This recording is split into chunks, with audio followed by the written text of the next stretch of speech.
सप्रेम जय महाराष्ट्र. महाराष्ट्रभरातून शिवसेना एक वादळ या माध्यमाला पाहणाऱ्या तुम्हा तमाम प्रेक्षकांना, सर्व शिवसैनिकांना माझा अनिश गाढवेचा मानाचा जय महाराष्ट्र.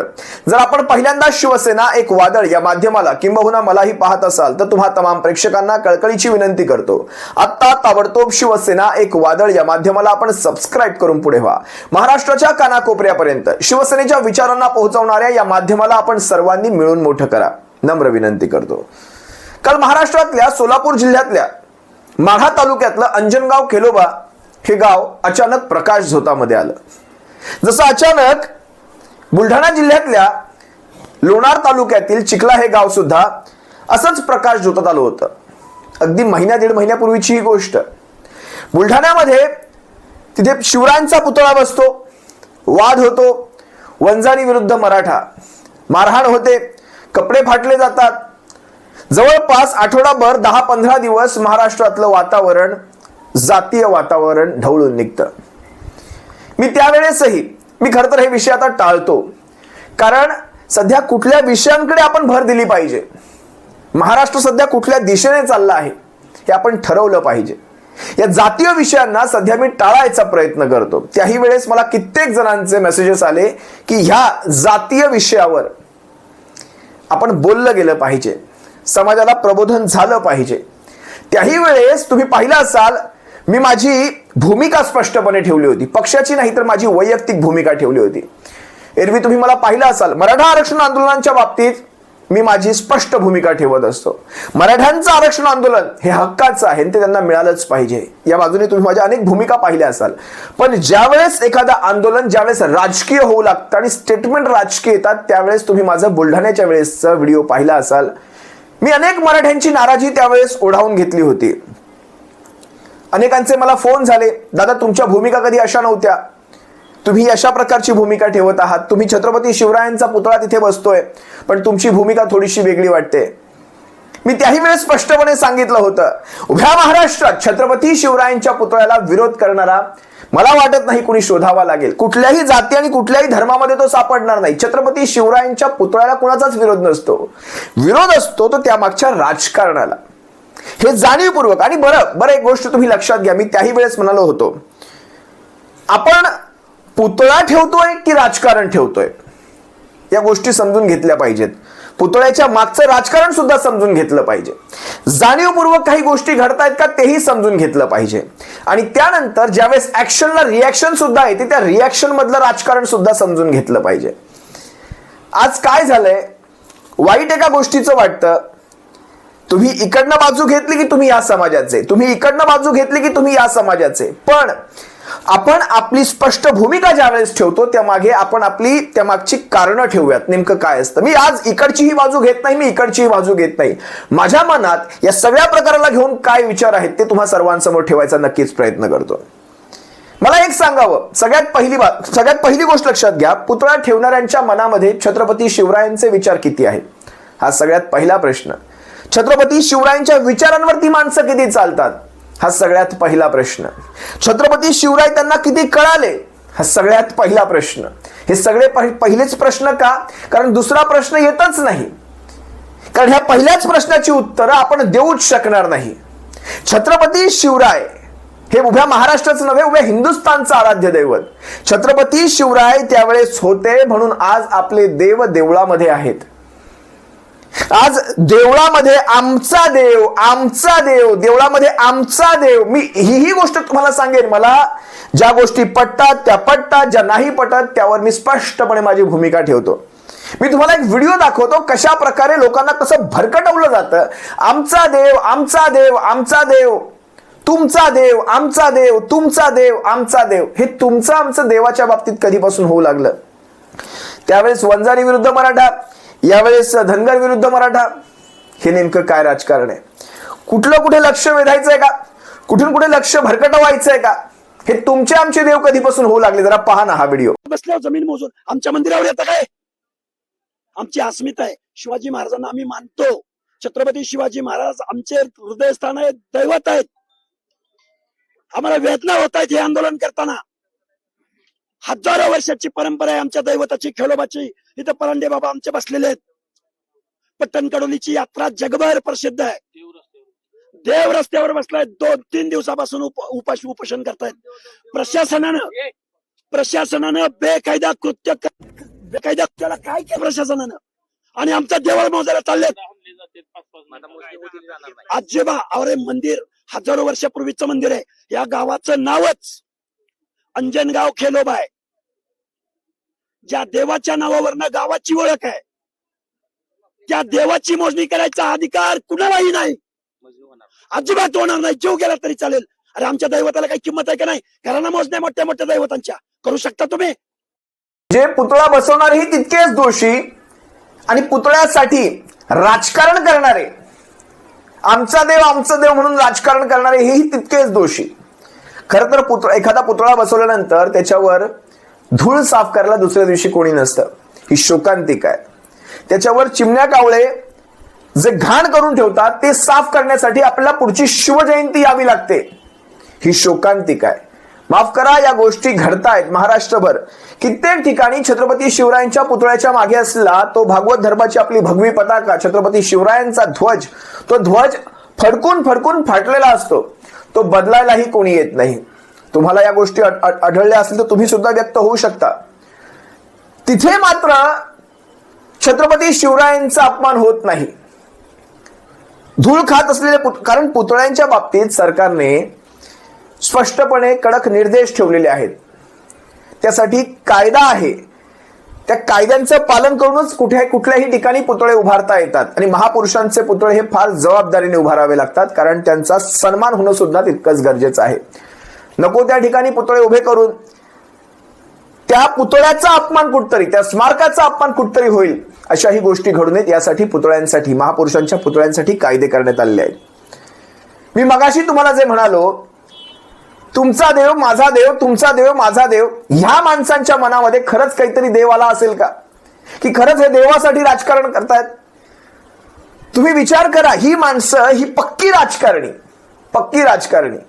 म्हणजे ज्यावेळेस ह्याच्यावर तोडगा असा निघत होता की चला ती जमीन मोजून पाहूया, मंदिर प्रशासनाची जमीन कुठपर्यंत आहे आणि ज्या जागेत पुतळा लावला ती जमीन नेमकी कुणाची आहे, ती प्रायव्हेट आहे का, तिथेही यांना राजकारण करायचं. तुम्ही पाहिलात मगाशी, आम्ही जमीन मोजू देणार नाही, ही हेकेखोरी. बरं, हेकेखोरी फक्त मोजू देणार नाही इथपर्यंत नाही मर्यादित राहिली, तर सरकारी अधिकाऱ्यांना त्यांच्यावर हात उचलेपर्यंत, त्यांची कॉलर पकडेपर्यंत ह्यांची मुजोरी एकदा पहा.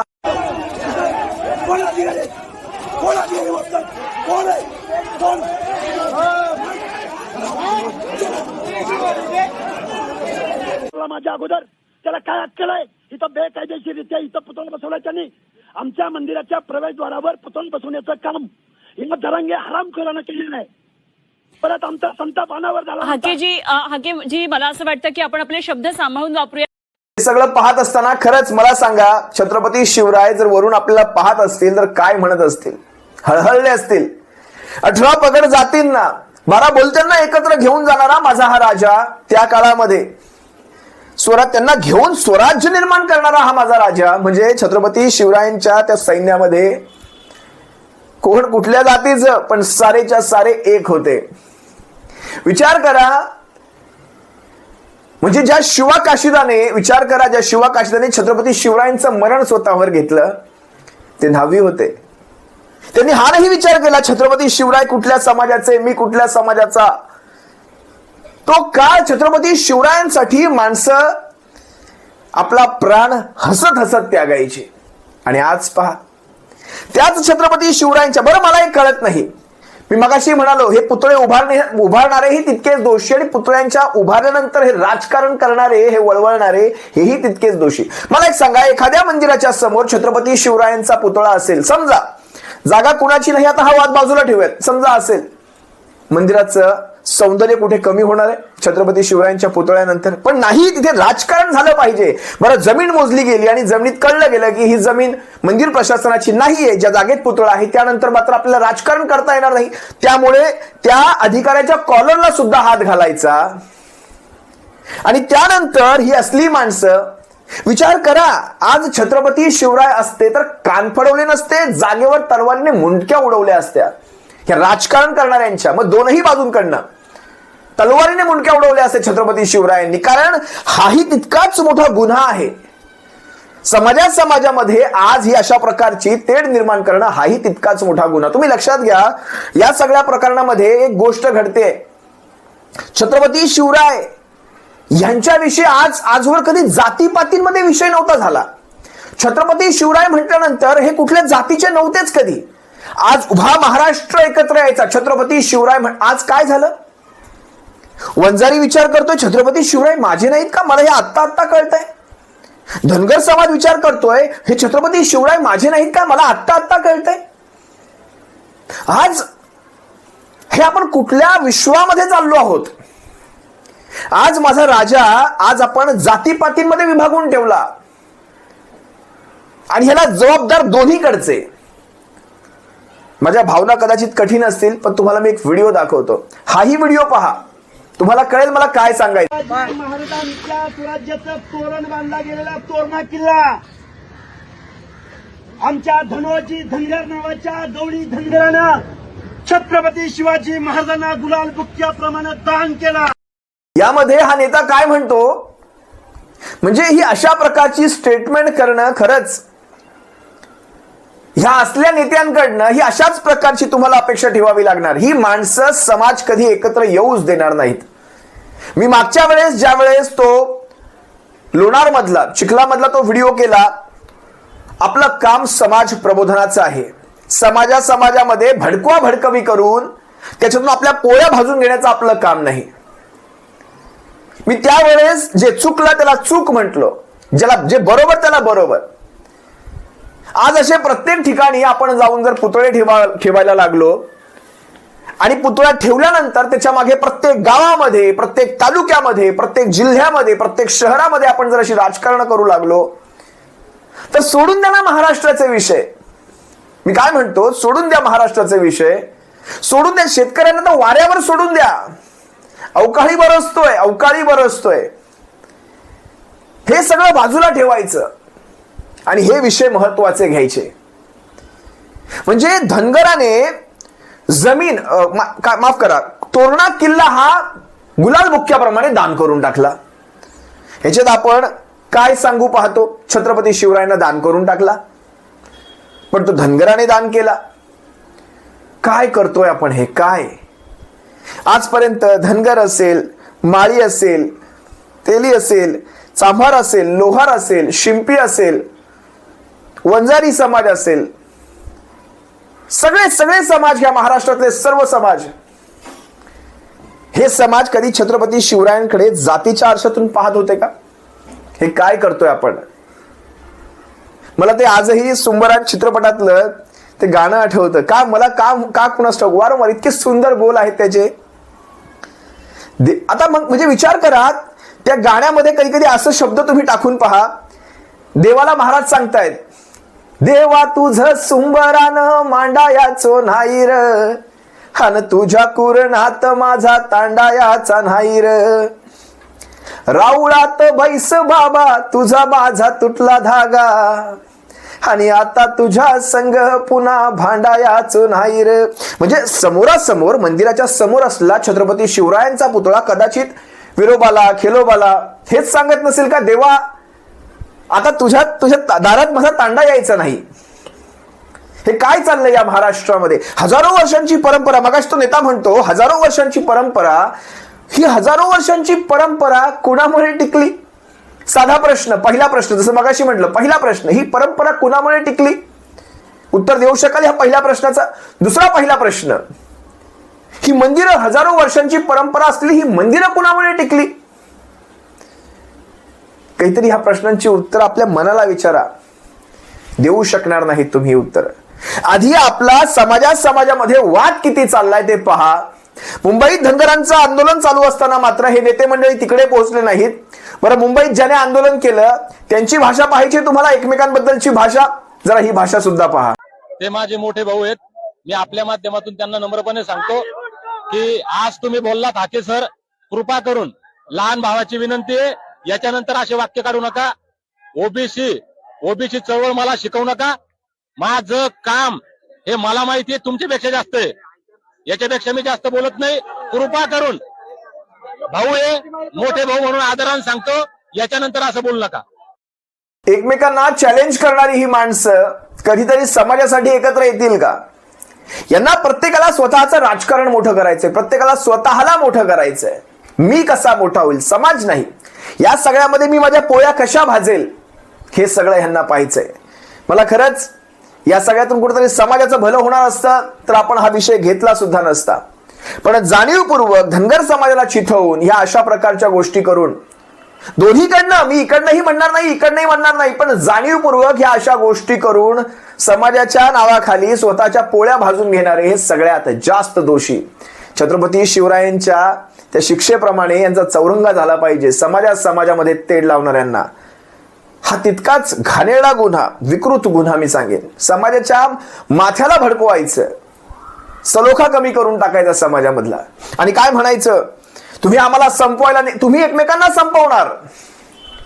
कोणी कुणाला संपवणार नाही, तुम्ही एकमेकांना संपवणार. तुम्ही आम्हाला संपवायला निघालात का, आम्ही एवढी टक्के, आम्ही तेवढे टक्के. असाच तो एक दक्षिणेतला, तो हैदराबादचा अकबर ओवैसी असाच म्हणाला होता, 15 मिनिट हटा दो पुलिस को हम बता देंगे वगैरे वगैरे म्हणणारे. पण त्यांच्यात आणि आपल्यात फरक तो काय राहिला? मागेही ज्यावेळेस चिखल्यामध्ये मनोज दादा जरांगे पाटील ज्यावेळेस असंच बोलून गेले की आमची सगळी माणसं इकडे येतील, त्याही वेळेस त्या वाक्याला मी विरोध केला होता. म्हटलं हे काय करतोय आपण? आमची सगळी माणसं म्हणजे तुम्ही समाज गृहीत धरता का? मराठा समाज तुम्ही सुद्धा गृहीत धरायला लागलात. तुम्ही आदेश देणार आणि मराठा समाज सगळा चिखल्यामध्ये येऊन बसणार आणि एकमेकांची टाळकी फोडणार. मराठ्यांच्या आरक्षण आंदोलनासाठी आपण घेतलेली भूमिका योग्य आहे, पण ज्या प्रकारे आपण समाजामध्ये जर अशा प्रकारची भूमिका घेत असणार, अशी चिथावणीखोर भाषणं करणार असेल, त्याला नक्कीच आमचा विरोध राहील. आणि तोच न्याय इथे सुद्धा ह्या नेत्याला सुद्धा लागू होतो. हा जो कोणी यांचा स्वयंघोषित नेता आहे इथे, जो म्हणतो आम्ही एवढ्या मोठ्या संख्येने, आम्ही तेवढ्या मोठ्या संख्येने, कोण तो मगाचा नेता स्वयंघोषित बसला होता, मला नाव नाही आठवत त्याचं, पण त्या नेत्याने, आता बघा सोलापुरातला माढा तालुका म्हटलं जवळपास 60-70% धनगर समाज आहे तिथे. पण याचा अर्थ हा होत नाही आपण लगेच समाजाला पेटवायचं आणि एकमेकांची माथी फोडायची, असं होत नाही. जरा हा सुद्धा एकदा व्हिडिओ पहा. जे आमचं नामोनिशान तुम्हाला मिटवायचंय आणि छत्रपती शिवाजी महाराजांचा पुतळा बसवून काय मानसिकता ही नक्की? म्हणजे आम्ही जगायचं नाही, आम्ही राहायचं नाही. या गावामध्ये 50 ते 60% धनगर समाज आहे. रोज हजारोचा बांधव इथं दर्शनाला येतो. म्हणजे धनगर समाजात दहशत निर्माण करायची आहे. 50 ते 60% धनगर समाज आहे वगैरे वगैरे सांगून आपण काय, म्हणजे काय आपल्याला सिद्ध काय करायचं याच्यामध्ये? माझं धनगर समाजालाही माझं मराठा समाजालाही हात जोडून विनंती आहे, या सगळ्या गोष्टीमध्ये आपला सलोखा संपू देऊ नका. छत्रपती शिवराय तुम्हा दोघांकडेही पाहतात आणि देव विरोबा सुद्धा दोघांकडेही पाहतोय. ज्या विरोबाच्या नावानं आपण चांग भलं म्हणतो, तो विरोबा आपल्याकडे पाहतोय आणि तोही म्हणतोय हे काय पोरखेळ लावलाय, हा काय पोरखेळ आहे. यांच्या पोळ्या भाजण्यामध्ये आणि यांना टाळ्या वाजवण्यासाठी, यांच्या घोषणांवर टाळ्या वाजवण्यासाठी आपण घरचं जेवतो का? आपण घरचं जेवून लष्कराच्या भाकऱ्या भाजायला जातो. लक्षात घ्या मला काय सांगायचंय. यांच्या राजकारणाचा तुम्ही भाग होऊ नका. ज्या गोष्टी योग्य त्या योग्य. मराठा समाजाला आरक्षण मिळालं पाहिजे, होय मिळालं पाहिजे. धनगर समाजाला आरक्षण मिळालं पाहिजे, होय मिळालं पाहिजे. पण त्या नावाखाली छत्रपती शिवराय आणि आपली देव, तुमचे देव, आमचे देव, तुमची मंदिरं मोठमोठी तुमची, अरे तुमची आमची, हे कधीपासून व्हायला लागलं? तुम्ही आम्ही कोण कधीपासून वेगळे झालो? काही साल आहे का त्याला? ह्या सालापासून तुम्ही आणि आम्ही वेगळे झालो. जर तुम्हाला वाटत असेल ह्या सालापासून आपण समाजामध्ये वेगळे झालो, ते साल लिहा जरा कमेंटमध्ये. मलाही पाहायचंय कुठल्या सालापासून आपण तुम्ही आणि आम्ही होऊ लागलो. तुर्तास तुम्हा सर्वांची रजा घेतो. सप्रेम जय महाराष्ट्र. बाळासाहेबांच्या शिवसैनिकांनो काळजी घ्या. जय महाराष्ट्र.